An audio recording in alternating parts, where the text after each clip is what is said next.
our commitment to international peace and security, and our hospitality, above all, has remained constant. It is my great pleasure, on behalf of His Excellency Ambassador Abuukar Daahir Cusman, to welcome you all to this reception. Your presence here tonight reflects the strong spirit of friendship, cultural appreciation, and cooperation that bring us together tonight, but also every day. At this time, may I invite everyone to please silently observe Somalia's national anthem.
It is now my honor and privilege to invite our distinguished host, His Excellency Abuukar Cusman, Permanent Representative to Somalia, to deliver his remarks for this evening.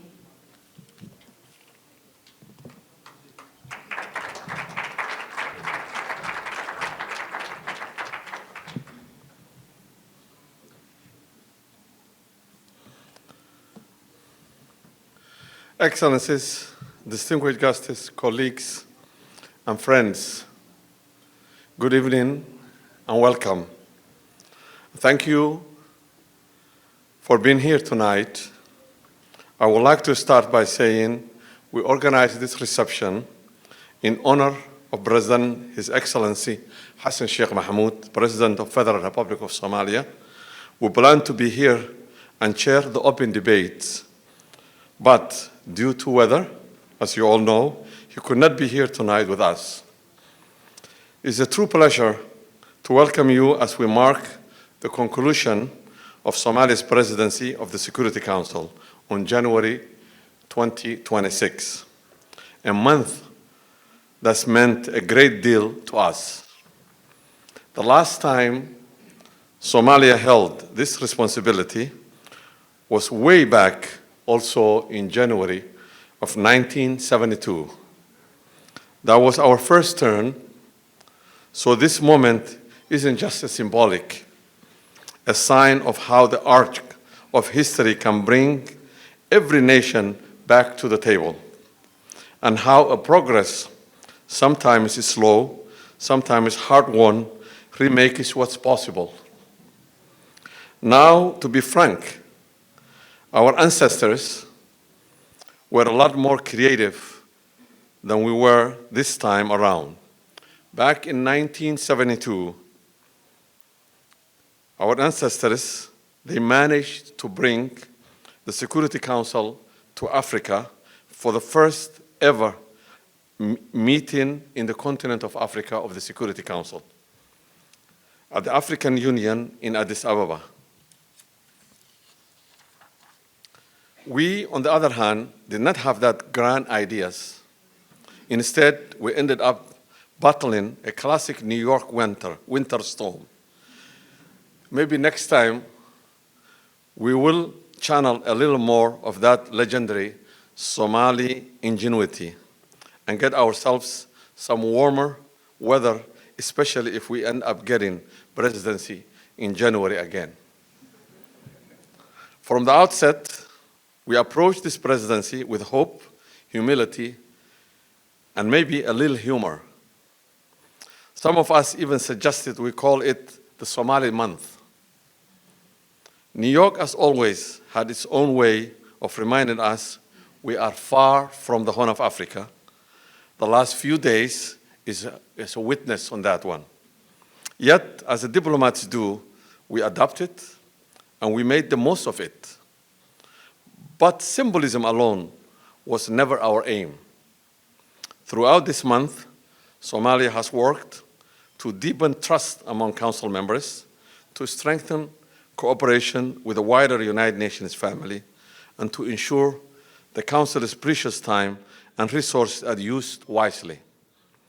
We have sought to anchor our work in consensus, transparency, and efficiency, principles Somalia considers essential not just for this month, but for the Council's future. The work of this body demands seriousness, flexibility, and willingness to listen, learn, and lead. I want to thank every member of SCAT for their professionalism and steady guidance. Your support has made all the difference for us. Please help me give them a round of applause.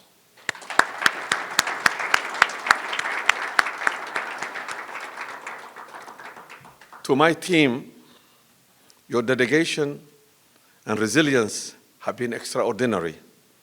I asked my president to send me 30 diplomats. He sent me 10 and said, 1 Somali equals 3 people. I think everyone here can attest, wherever you find Somalis, the room is never quiet, and the presence is always felt. Please help me also give them a round of applause, my team.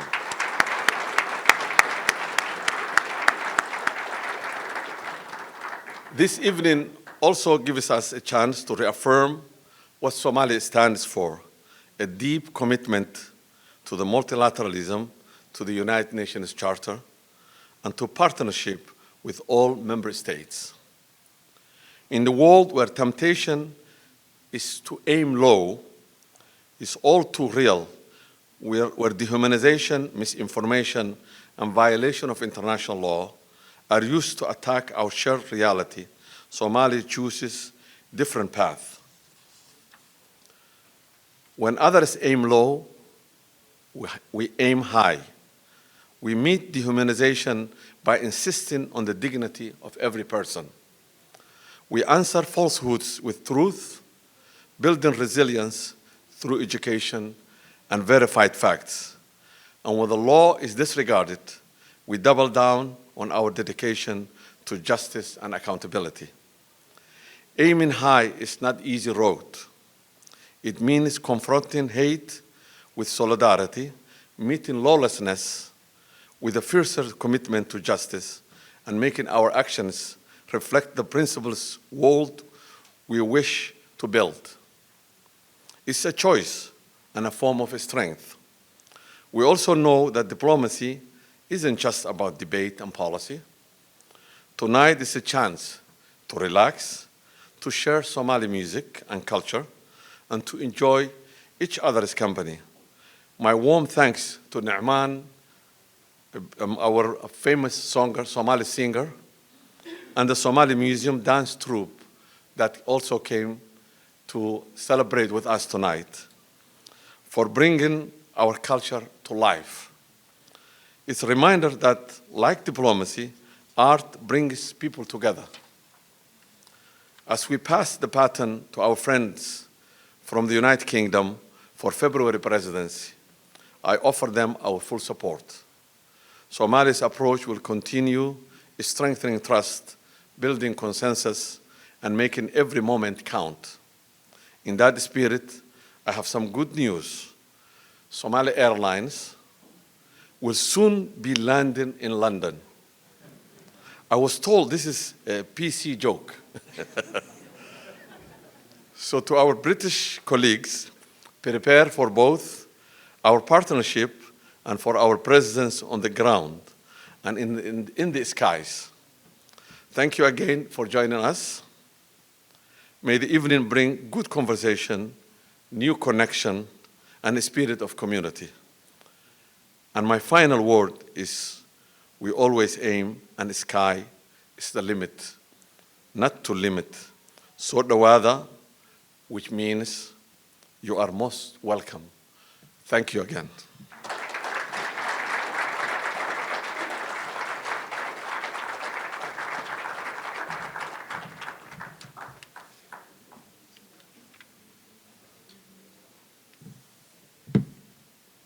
Thank you very much, Your Excellency, for your always thoughtful remarks.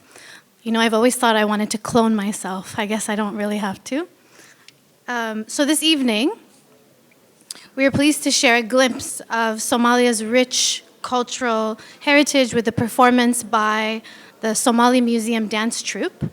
So if they could join us to the front of the stage.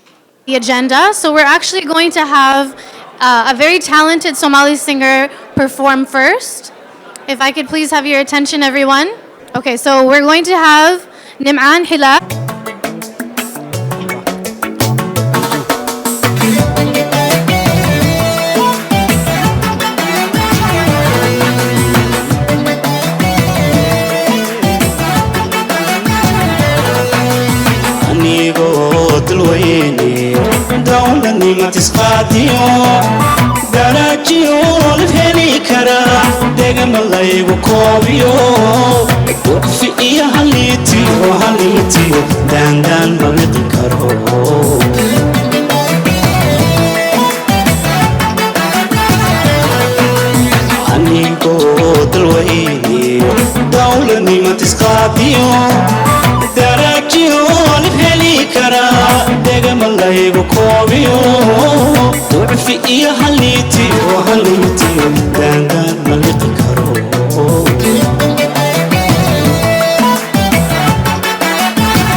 markaan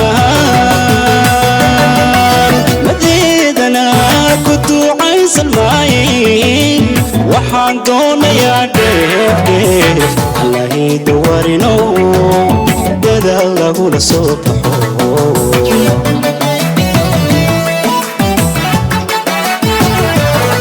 midnimada dalkaygiyo waxaan doonayaa guul midnimada dalkaygiyo waxaan doonayaa guul wada deeqda unko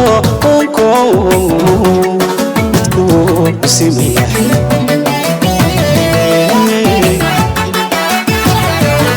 midnimada dalkaygiyo waxaan doonayaa guul midnimada dalkaygiyo waxaan doonayaa guul wada deeqda unko dadku simaya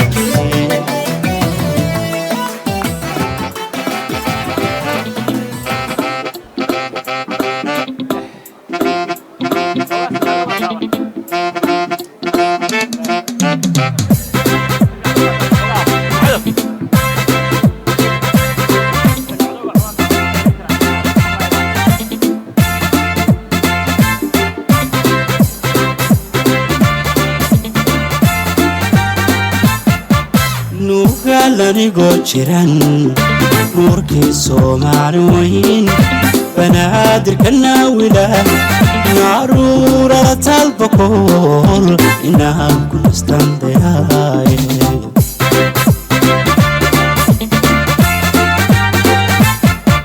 nugaal anigoo jiran nuurkii Soomaali weyn banaadirka naawila naruurada talbakool inaan ku nastandeeyaay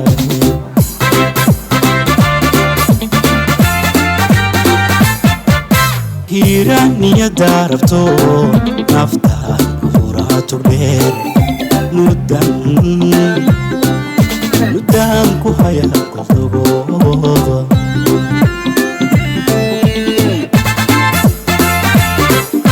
hiiraniya daarabto naftaan furaatu dheer nudan ku haya qofdogooda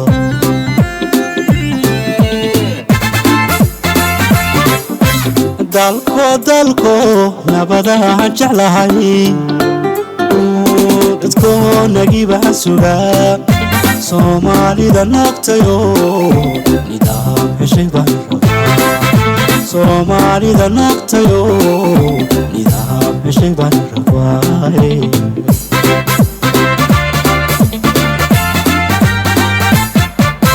dalko nabadahan jeclahay dadko nagiba suga Soomaalida naqtayo nidaam heshay baan rabaa Soomaalida naqtayo nidaam heshay baan rabaa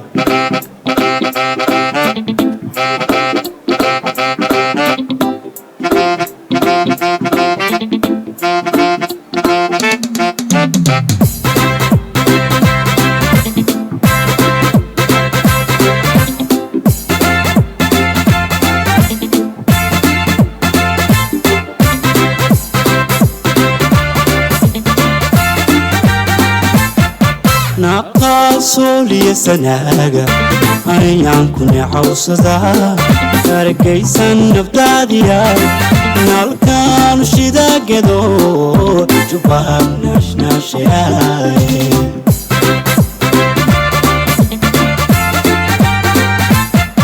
naqaa soliya sanaaga ayaan ku neexawsadaa argaysan nabdaadiya nalkaan shidaagado jubbaab naashnaashayaay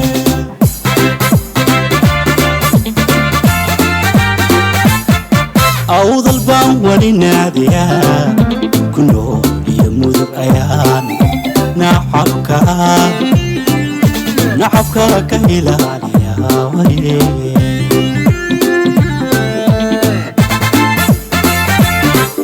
awdal baan wali naadiyaa ku nool iyo ayaan shacabka shabaabka ilaaliya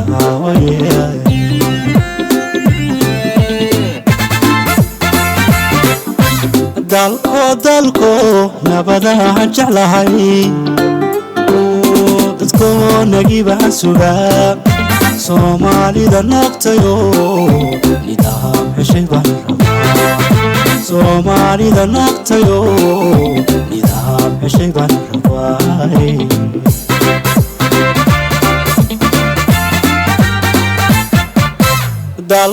dalko nabadaan jeclahay dadko nagibaan sugaa soomaalida noqtayo nidaam heshay baan rabaa soomaalida noqtayo nidaam heshay baan rabaa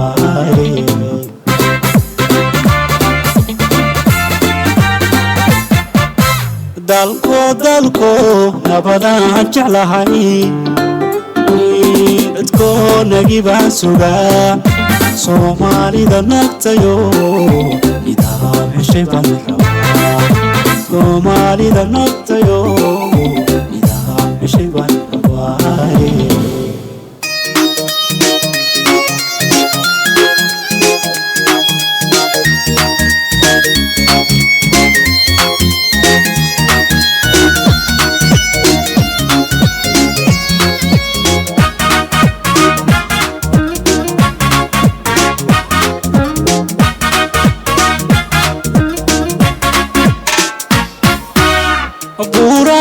dawdeer hankan Soomaalinimo goobtuna sidii way martaa hadan saxariir matire abartuna waa sunee aduu jira saban xumaad waxaa xigi bariisamaad saagsaaguna waa dhamaad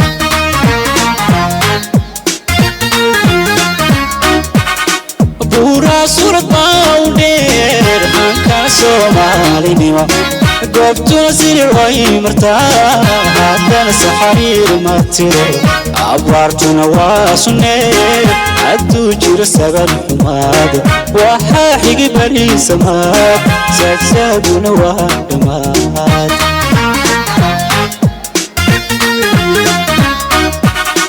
gaawal samada jiro salkuna warorsay ayaan saba kula dhasho dadkaygu masuuli karo samada calanka kula dhan ayaa si ka taagi faray adkayso samir lahow ilaha soonka ay baray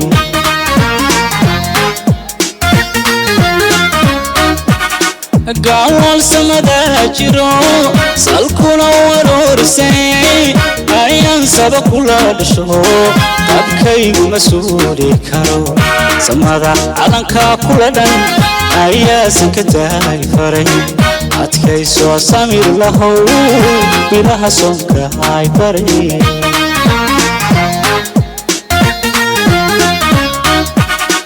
gaawal samada jiro salkuna warorsay ayaan saba kula dhasho dadkaygu masuuli karo samada calanka kula dhan ayaa si ka taagi faray adkayso samir lahow ilaha soonka ay baray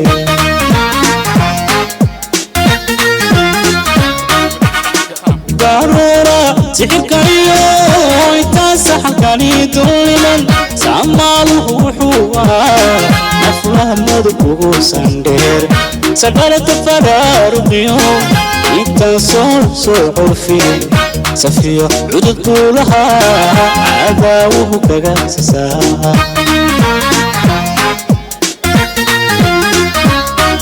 allow allow allow allow allow allow allow sonasi bulshada sookeynay sinjiga kamiday sano waqood kala soo lahay sariir lagu wada kamay banaadka sano ahaw hargeysay sada wanaag tirada baxano ahaw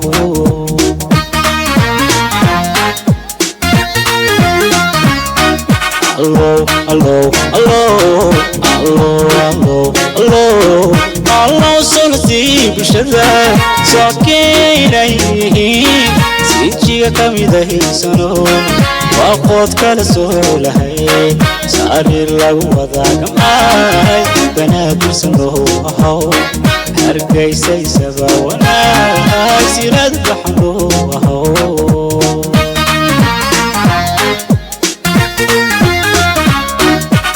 علي وحلا يسويري قيقونا وساقضيو سريرتكو كلدي وحي سوغينا هلاي ورا سوربا ودير هانكا سومالي النمو وفتونا سيدر واي مرتاح نادان سحري وماتيرو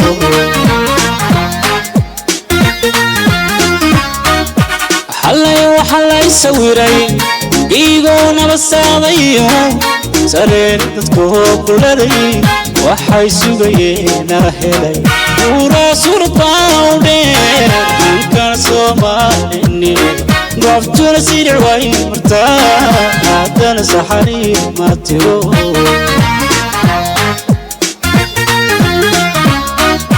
xalay waxay sawiray qiigoona wasaaqdayo سريرتكو كلدي waxay sugayeen helay ura surbaawdeen kan Soomaaliyeed goobtuna sidii way martaa haddana saxari ma tiro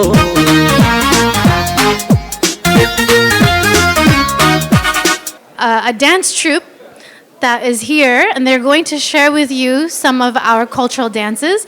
I'm going to share the microphone with Mahmoud, who is going to share and introduce each dance. This is the Somali Museum Dance Troupe. And if you could please give them your undivided attention and please come a little bit closer to the front of the room. They're an excellent group. Thank you so much. I am about to introduce the Somali Museum Dance Troupe. The Somali Museum Dance Troupe is a program of the Somali Museum. We have, can you hear me? All right. The Somali Museum is the only operating Somali museum that we have here in the United States, and it's located in Minnesota. We have many operating programs, but the most popular happens to be the Somali Museum Dance Troupe.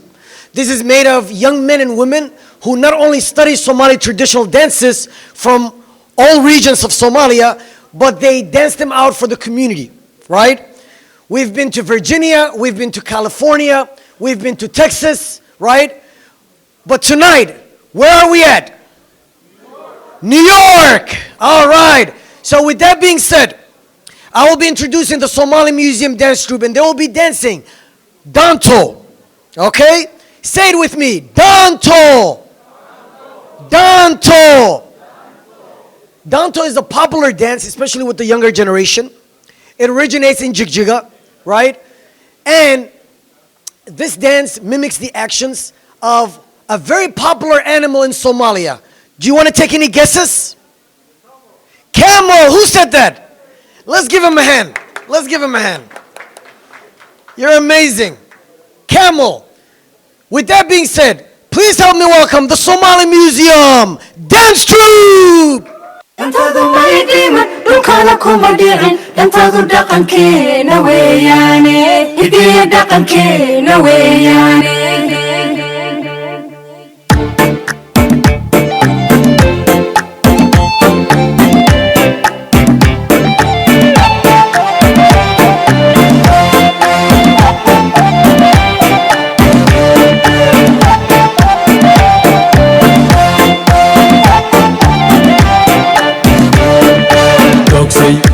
دوكسي dadku doogsay deeqday una deeqday deeqday una deeqday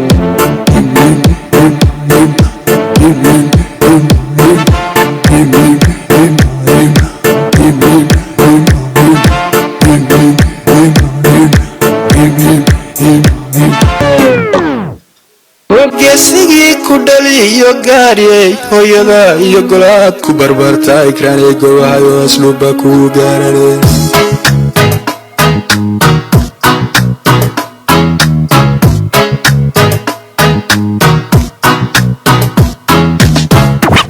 Listen!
dhaqankiyo dalxiiskuba waa dhuuxa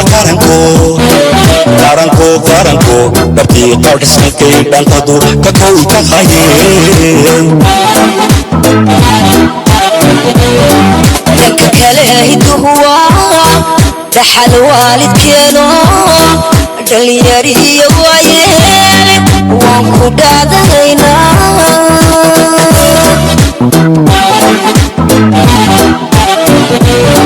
danka kale hiduhu waa dhaxal waalidkeeno dhalinyarihiyo waayeele waan ku dhaadanaynaa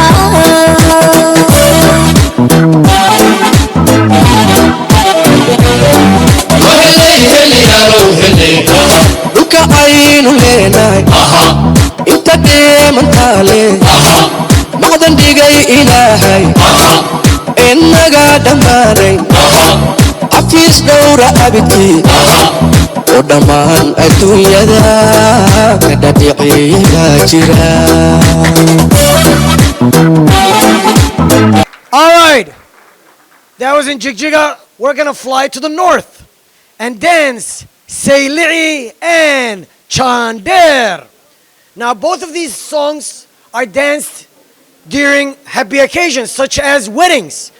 Have you ever been to a Somali wedding before? Raise your hand if you've been to a Somali wedding before. None of you. Okay. Well, Somali weddings are not for everyone. Okay. You're gonna need to know how to party pretty hard. Okay.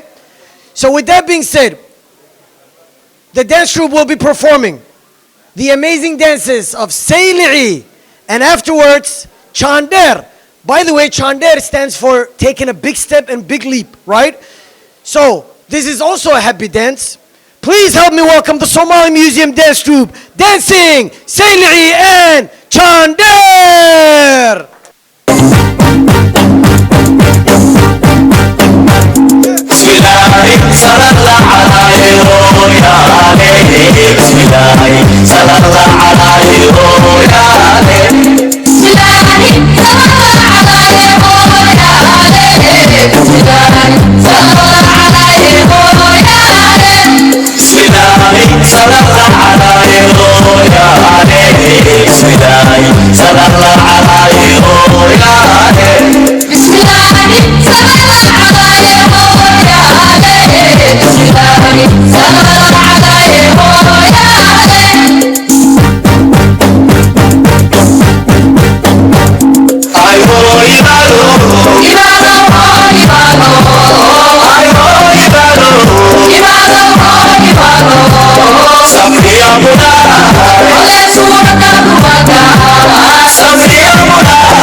soo go'ee iga gaagacantaadiyaan gale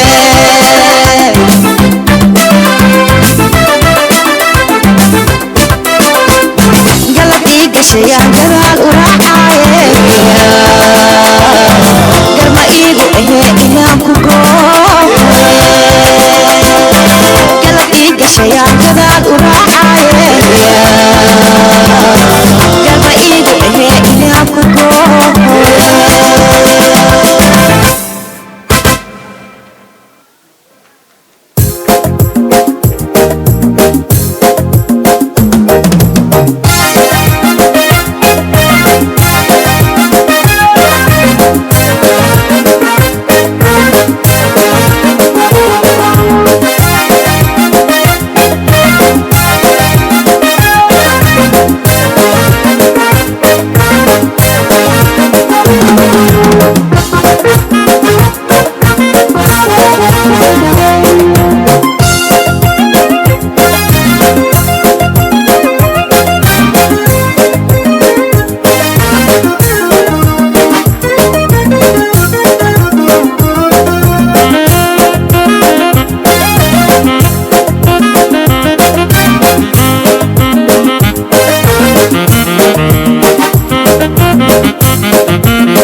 ay carado barwaaqo dhulkuna uu cagaa ku siman yahay irda ay carado barwaaqo dhulkuna uu cagaa ku siman yahay lacabay caanaha labeenta leh ciduna farxaday ku ceesheen lacabay caanaha labeenta leh ciduna farxaday ku ceesheen casuuma yartaan calmaday cawayska iyo shiriirka iyo tumaa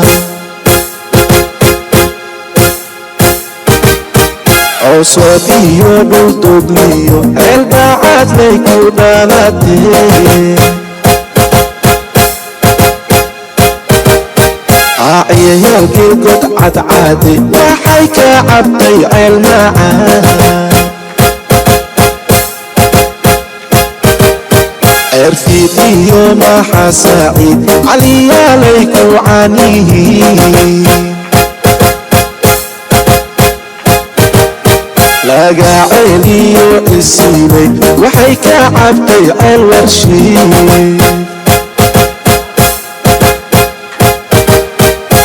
arkalaga ma waayo cad carfoon ciideeda caanagee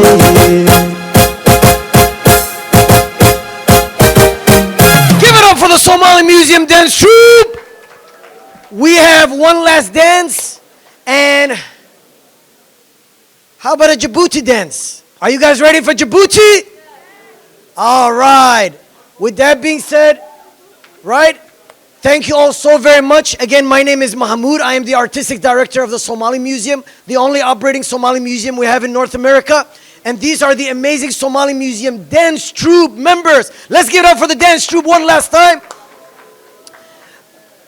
I want to thank you all for being an amazing audience. I want to thank Goulet. I want to thank Abdullahi. I want to thank all the organizers for putting this amazing event together. With that being said, we want you all to cheer. We want you all to applaud and make some noise. Come on, guys. Let's have a little fun here, okay?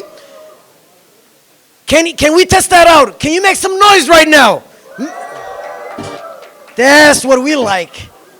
All right, one last time. The Somali Museum Dance Troupe!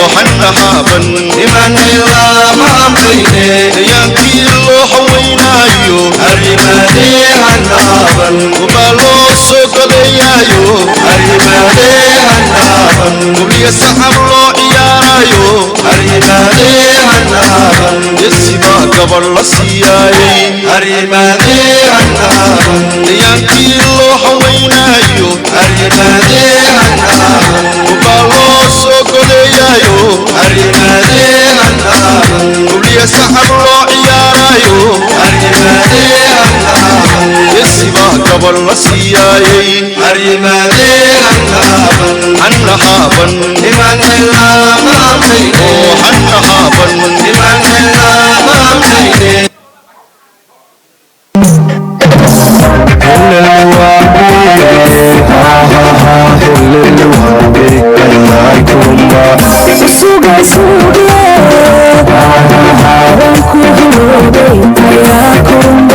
waxya jirkayga hadda kuwayo waahi waxyeeleedkii alla kuwaaway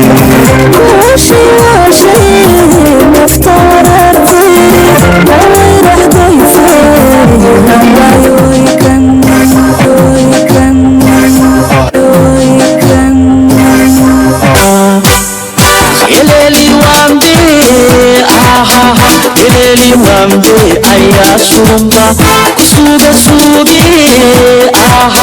kusugi waaye ayaa surumba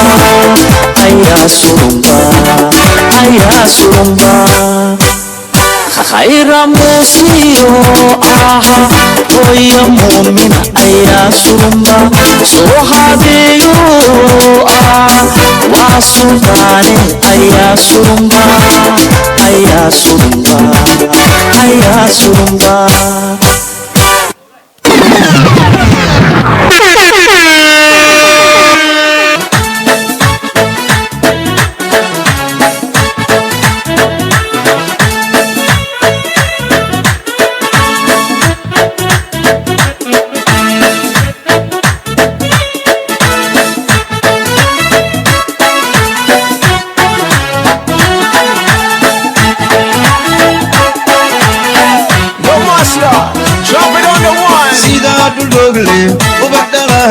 dhamay xariiqii badriya dhoolay dhayahawrooni dhaladii yaroo sacan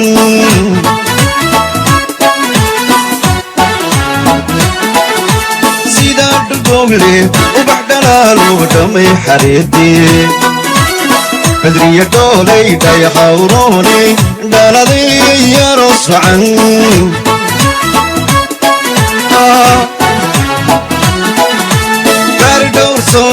ogabdhabariyo asalka dhalato dhaqan habboonoo dhiiran baa tahay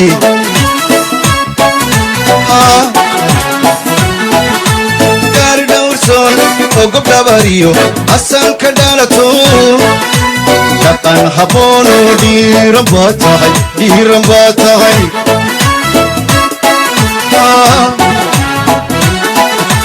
dhabankaga quruxdiyo dhaqanka suuban waad dhalatuu hablaha dhigaayad dhabankaga quruxdiyo dhaqanka suuban waad dhalatuu hablaha dhigaayad bedriyay qiimo dheer tahay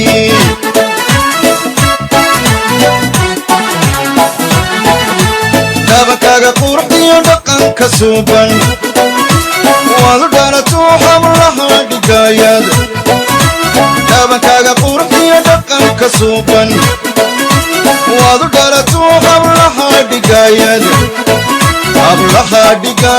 bedriyay qiimo dheer tahay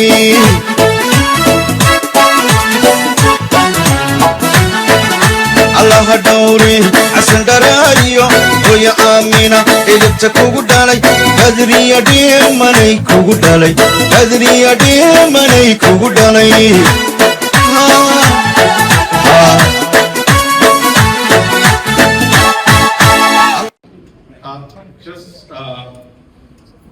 I just want to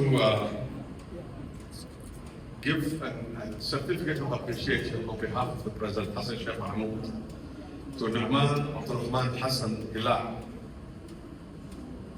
is a famous Somali singer who happened to be with us tonight. Sujit.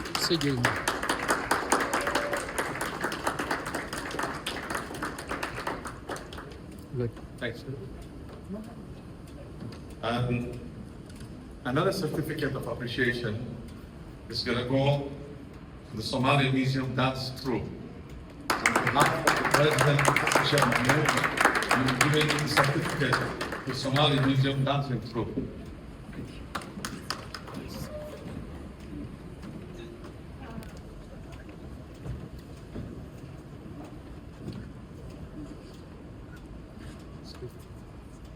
Pass the certificate to the ladies. That's a good one. That's a good one. That's a good one. Thank you very much, everybody, for attending and accepting our invitation to come tonight to the closing of the presidency of Somalia of the UN Security Council for the month of January 2026. And I also want to thank again Nu'man Hilal, a famous singer, for coming and participating with us in this event. He was also here when we first won the Security Council. He also celebrated with us. And I want to thank the young people from the Somali Museum troupe that also give a good performance today at this event. And I thank everyone for participating in this event with us. And we appreciate it. And thank you very much. And I know the weather is not that good. The traffic is bad in New York. Thank you very much for coming. And we appreciate it. And we'll see you next year.